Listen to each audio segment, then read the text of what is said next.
सभी को जय मसीह की। आज हम पढ़ेंगे प्रेरितों के काम अध्याय 13।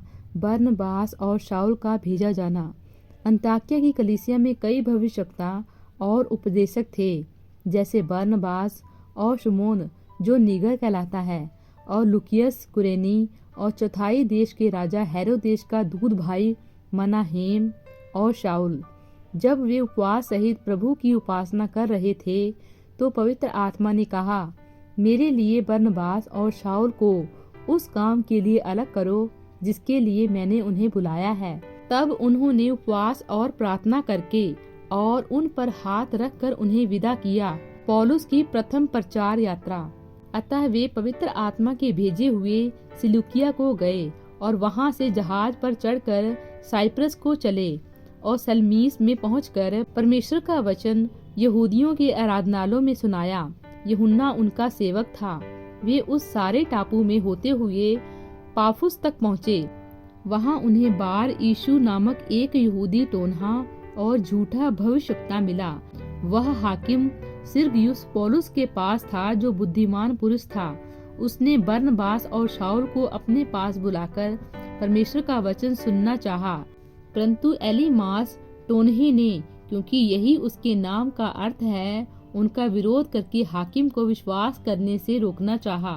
तब शाऊल ने, जिसका नाम पौलुस भी है, पवित्र आत्मा से परिपूर्ण हो उसकी ओर टकटकी लगाकर देखा और कहा, हे सारे कपट और सब चतुराई से भरे हुए शैतान की संतान, शकल धर्म के बैरी, क्या तू प्रभु के सीधे मार्गों को टेढ़ा करना ना छोड़ेगा?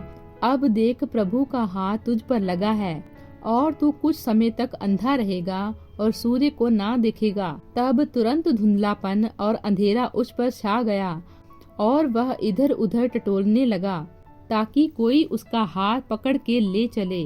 तब हाकिम ने जो हुआ था उसे देखकर और प्रभु के उपदेश से चकित होकर विश्वास किया। पिसिदिया के अंताकिया में पौलुस और उसके साथी पाफुस से जहाज खोलकर पंफुलिया के पिरगा में आए और यूहन्ना उन्हें छोड़कर यरूशलेम को लौट गया। पिरगा से आगे बढ़कर वे पिसिदिया के अंताकिया में पहुँचे और शब्द के दिन आराधनालय में जाकर बैठ गए।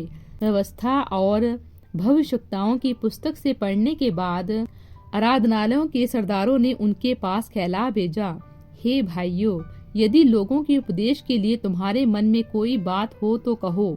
तब पौलुस ने खड़े होकर और हाथ से संकेत करके कहा, हे इज़राइलियों और परमेश्वर से डरने वालों, सुनो। इन इज़राइली लोगों के परमेश्वर ने हमारे बाप दादों को चुन लिया, और जब ये लोग मिस्र देश में परदेसी होकर रहते थे तो उनकी उन्नति की और बलवन्त भुजा से निकाल लाया। वह कोई 40 वर्ष तक जंगल में उनकी सहायता रहा और कनान देश में 7 जातियों का नाश करके उनका देश कोई 450 वर्ष में इनकी मिरास में कर दिया। इसके बाद उसने शमूएल भविष्यवक्ता तक उनमें न्याय ठहराए। उसके बाद उन्होंने एक राजा मांगा। तब परमेश्वर ने 40 वर्ष के लिए बिन्यामीन के गोत्र में से एक मनुष्य अर्थात कीस के पुत्र शाऊल को उन पर राजा ठहराया। फिर उसे अलग करके दाऊद को उनका राजा बनाया, जिसके विषय में उसने गवाही दी, मुझे एक मनुष्य ईशे का पुत्र दाऊद मेरे मन के अनुसार मिल गया है, वही मेरी सारी इच्छा पूरी करेगा। इसी के वंश में से परमेश्वर ने अपनी प्रतिज्ञा के अनुसार इज़राइल के पास एक उद्धारकर्ता अर्थात यीशु को भेजा, जिसके आने से पहले यूहन्ना ने सब इज़राइलियों में मन फिराव के बपतिस्मे का प्रचार किया। जब यूहन्ना अपनी सेवा पूरी करने पर था तो उसने कहा, तुम मुझे क्या समझते हो? मैं वह नहीं, वरन देखो, मेरे बाद एक आने वाला है, जिसके पाँवों की जूती भी मैं खोलने के योग्य नहीं। हे भाइयों, तुम जो अब्राहम की संतान हो और तुम जो परमेश्वर से डरते हो, तुम्हारे पास इस उद्धार का वचन भेजा गया है, क्योंकि यरूशलेम के रहने वालों और उनके सरदारों ने ना उसे पहचाना और ना भविष्यवक्ताओं की बातें समझी, जो हर शब्द के दिन पढ़ी जाती हैं। इसलिए उसे दोषी ठहराकर उन बातों को पूरा किया। उन्होंने मार डालने के योग्य कोई दोष उसमें ना पाया, तो भी पिलातुस ने विनती की कि वह मार डाला जाए। जब उन्होंने उसके विषय में लिखी हुई सब बातें पूरी की तो उसे क्रूस पर से उतार कर कब्र में रखा, परंतु परमेश्वर ने उसे मरे हुओं में से जिलाया और वह उन्हें जो उसके साथ गलील से यरूशलेम आए थे बहुत दिनों तक दिखाई देता रहा लोगों के सामने। अब वे ही उसके गवाह हैं। हम तुम्हें उस प्रतिज्ञा के विषय में जो बाप दादों से की गई थी यह सुसमाचार सुनाते हैं कि परमेश्वर ने यीशु को जिलाकर वही प्रतिज्ञा हमारी संतान के लिए पूरी की, जैसा दूसरे भजन में भी लिखा है, तू मेरा पुत्र है, आज मैं ही ने तुझे जन्माया है। और उसके इस रीति से मरे हुओं में से जिलाने के विषय में भी वह कभी न सड़े। उसने यूं कहा, मैं दाऊद पर की पवित्र और अटल कृपा तुम पर करूंगा।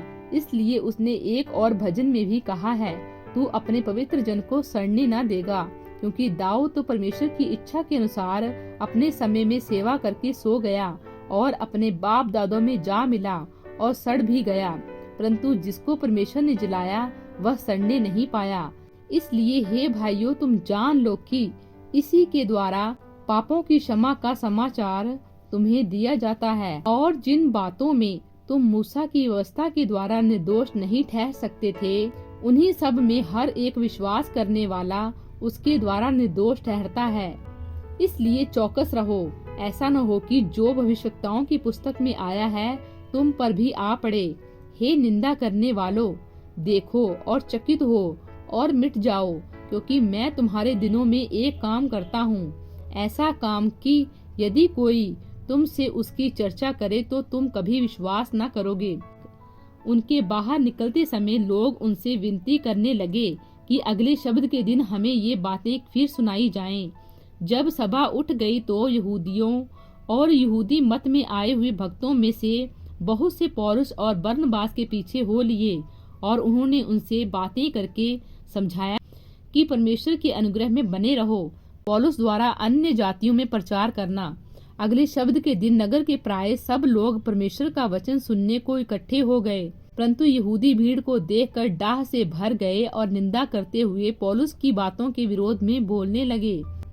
तब पौलुस और बरनबास ने निडर होकर कहा, अवश्य था कि परमेश्वर का वचन पहले तुम्हें सुनाया जाता, परंतु जब तुम उसे दूर हटाते हो और अपने को अनंत जीवन के योग्य नहीं ठहराते, तो देखो हम अन्य जातियों की ओर फिरते हैं, क्योंकि प्रभु ने हमें यह आज्ञा दी है, मैंने तुझे अन्य जातियों के लिए ज्योति ठहराया है, ताकि तू पृथ्वी की छोर तक उद्धार का द्वार हो।